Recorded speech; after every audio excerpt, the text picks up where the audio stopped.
Before I get cracking, I need to do a bit of good old legal yapping.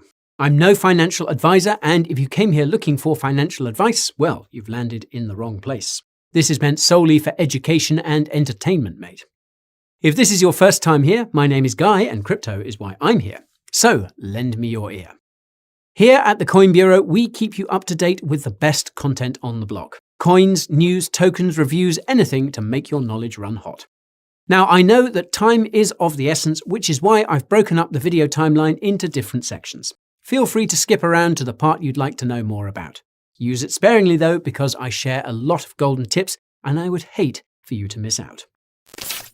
Okay, so what is Enjin? Well, the way I like to think about it is that it's an NFT issuance platform dedicated to the improvement of the gaming ecosystem as a whole. Now, technically speaking, Enjin is a software that gives users and developers the ability to create and manage virtual in-game assets on the Ethereum blockchain. The idea here is that by using blockchain technology to manage digital items across many different properties, Enjin can help reduce the high gas fees and mitigate issues when it comes to the transfer of virtual in-game goods and NFT collectibles. With that in mind, Enjin has released a number of software development kits, or SDKs, to allow users to both create digital assets on Ethereum and integrate them seamlessly into games and dApps. All minted assets on Enjin are fully customizable to fit the particular utility, aesthetic, and functionality of the desired platform. They're also recorded in a smart contract, enriching these virtual items with all the advantages of blockchain technology: speed, immutable transactions, and network security. Now, central to the management of the digital assets on Enjin's development platform is the ENJ token, and each in-game asset minted on Enjin is assigned a specific value in ENJ. But more on that later. Now, Enjin was originally founded in 2009 by Maxim Blagov and Vitek Radomski, who are currently Enjin's CEO and CTO, respectively.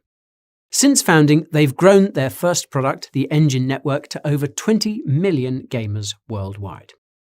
Headquartered in Singapore, Enjin is a for-profit company built as a community gaming platform which focuses on bringing NFT technology to in-game assets and to the global gaming community. To date, the Enjin ecosystem has raised a total of $61.9 million over 4 funding rounds, spearheaded by top-tier VCs and blockchain entrepreneurs.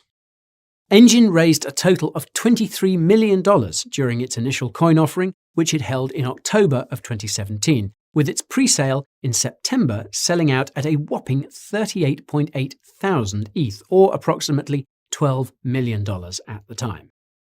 In October of 2019, the venture arm of blockchain.com became the first equity investor to take a stake in Enjin. However, the amount raised was not disclosed.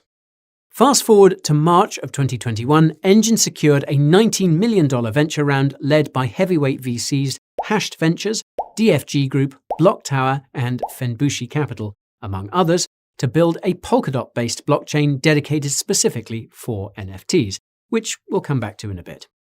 Thanks so much for watching, folks, and I'll see you all very soon. This is Guy bidding you goodbye.